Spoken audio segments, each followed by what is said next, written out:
Hi అండి. నేను మీ వర్ష aunty. ఈరోజు చిన్న చట్నీ గురించి చెప్తాను మీకు.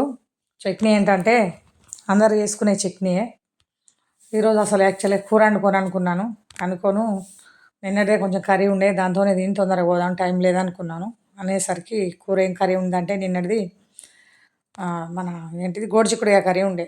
గోరుచిక్కుడుకాయ కర్రీతోని తిందామని రైస్ వండుకున్నాను. వండుకున్నాక ఖతం తినబుద్ధి కావట్లేదు. అందులోకి ఏదైనా చట్నీ అయితే బాగుండు కదా అనిపించింది. కూరలన్నిటికన్నా చికెన్, మటన్ కన్నా కూడా స్పెషల్ అనిపిస్తాయి చట్నీలు అప్పుడప్పుడు. మనం ఇంట్రెస్ట్ చేయంగానే ఏమో చికెను, మటను, ఫిష్ దానికి ఇంపార్టెంట్ ఇస్తాం కానీ అప్పుడప్పుడు ఇలాంటి చట్నీలు చేసుకొని తినాలి. చట్నీ అని గుర్తుకొచ్చింది సడన్‌గా. ఫ్రిడ్జ్ తీసి చూసేసరికి టమాటాలు ఉన్నాయి. ఒక 4, 5 టమాటాలు దొరికినాయి. ఆ 4, 5 టమాటాలు తీసి కట్ చేసిన. ఒక పుదీనా కట్ట ఉండే ఫ్రిడ్జ్‌ల. ఆ పుదీనా కట్ట తీసిన. పుదీనా చట్నీ నేను చాలా సార్లు చేస్తాను. ఒకసారని కాదు. గోంగూర, పుదీనా ఇంకేంటి మన ఈ చట్నీ సుక్క కూర, నువ్వుల చట్నీ ఇలాంటి చట్నీలు చాలా చేస్తాను నేను. అలాంటి చట్నీలు అంటే నాకు చాలా ఇష్టం. ఈరోజైతే టమాటా చట్నీ చేస్తాను. టమాటాలు కట్ చేసిన.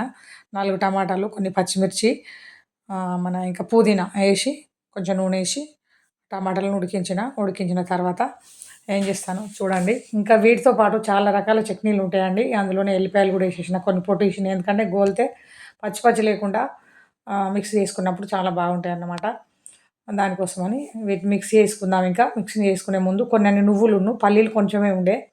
పల్లీలేసుకోవచ్చు, నువ్వులేసుకోవచ్చు. ఏవన్నా ఒకటి కూడా ఏసుకోవచ్చు. కాకపోతే కొన్నే పల్లీలుండే. అందుకని కొన్ని నువ్వులు కూడా ఎంపి ఏసేసిన. అవి ఇవి బాగుంటాయని చెప్పేసి ఏసి మిక్సీలో ఏసి పట్టుకుందాం. పట్టుకునేలోపు కొన్ని విషయాలు మాట్లాడుకుందాం. విషయాలేంటి అంటే, నేను చిన్నప్పుడు మా అమ్మ ఎండుమిర్చి ఉండేవి. ఎండుమిర్చి ఒక దానిలో పోసి ఏంపేది మా అమ్మ. అప్పుడేంటి మంగళం పెంకలని ఉండే. మంగళం పెంకలంటే ఏంటి అంటే కుండతోని తయారు చేసిన బాపతి.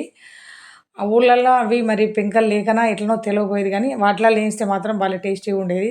ఆ మిరపకాయలు, ఎండిన మిరపకాయలు ఏంపి వాటిలల్లో ఉప్పు తగ్గట్టు ఉప్పేసి, ఎల్లిగడ్డ, జీలకర్ర ఏసి ఒక డబ్బాలో ఎత్తితే ఒక నెల, 2 నెలలైనా కూడా ఖరాబ్ కాదు. అది ఇప్పుడు డైట్ చేసేవాళ్ళు కూడా తినొచ్చన్నమాట. ఆయిల్ లేకుండా అంత సూపర్ ఫుడ్ అన్నమాట. అది ఎందుకో గుర్తుకొచ్చింది నాకు. నేనొకసారి చేసుకున్నాను. మళ్ళా చేసుకోవాలి. కాకపోతే ఎండుమిర్చి ఇంట్లో లేవు. అప్పుడు తీసుకున్నాను. కారప్పొడి పట్టించేటప్పుడు గానీ కొంచెం బూజొచ్చిపోయినాయి టైం లేక ఎండబెట్టక. ఈలోపు మాట్లాడుకుంటా పచ్చడైతే అయిపోయింది. ఖాళీ రైసు. ఈ రైస్‌లో ఏముంది స్పెషల్ అబ్బా! ఖాళీ రైస్ కూడా చూపెడుతుందా ఆంటీ అని అనుకోకండి. రైసే ఎవరు చూపించరు. అందుకని నేను చూపిస్తున్న రైసు. మన చికెన్ బిర్యానీ, మటన్ బిర్యానీ అంటే ఎక్కువ చూస్తారు కదా! అది కాదు. ఖాళీ రైస్‌లో కూడా స్పెషల్ ఉంటుందండి. ఖాళీ రైసు, కొన్ని బియ్యం పెట్టుకున్నాను చిన్న గంజులో. వేడి వేడి అన్నం, చట్నీ, కొంచెం గోరుచిక్కుడుకాయ కూర ఉన్నది. ఆ గోరుచిక్కుడుకాయ కూర ఏసుకొని అన్నం తింటాను. చూడండి తినడం అయిపోతది. ఈరోజు ఇలా గడిచిపోయింది. ఆ చట్నీ ఉంటే మళ్ళీ రేపు దానిలోకి ఏదైనా కూర తీసుకొని వండుకున్నానంటే రేపు కూడా అయిపోతది. ఒక్క కూరతోనైతే నేను అస్సలు తిననండి. 4 కర్రీస్ ఉంటే 4 కర్రీస్ టేస్ట్ చేస్తా. నాకు ఎన్ని కూరలుంటే అన్ని కూరలతోని తినుడు చాలా ఇష్టం. ఇంకా లాస్ట్‌ల కంపల్సరీ కొంచెమన్నా రైస్‌కు పెరుగేసుకుంటా కంపల్సరీ. పెరుగు కూడా తినొద్దు అని చెప్తున్నారు డాక్టర్లు. కానీ నేను తింటాను కొంచెం. ఏంటంటే బర్రె పాలతోని చేసిన పెరుగు. పాల ప్యాకెట్లు ఎక్కువ తెచ్చుకొని తాగను. నేను బర్రె పాలే తాగుతాను. గత ఒక 4, 5 సంవత్సరాల నుండి మాకు బర్రె పాలే. బర్రె పాలే వేరే ఊరికెళ్ళి కూడా తీసుకొచ్చుకునేవాళ్ళం. ఇప్పుడు తీసుకొచ్చి పోతుండ్రు గానీ, ఈరోజైతే ఇట్లా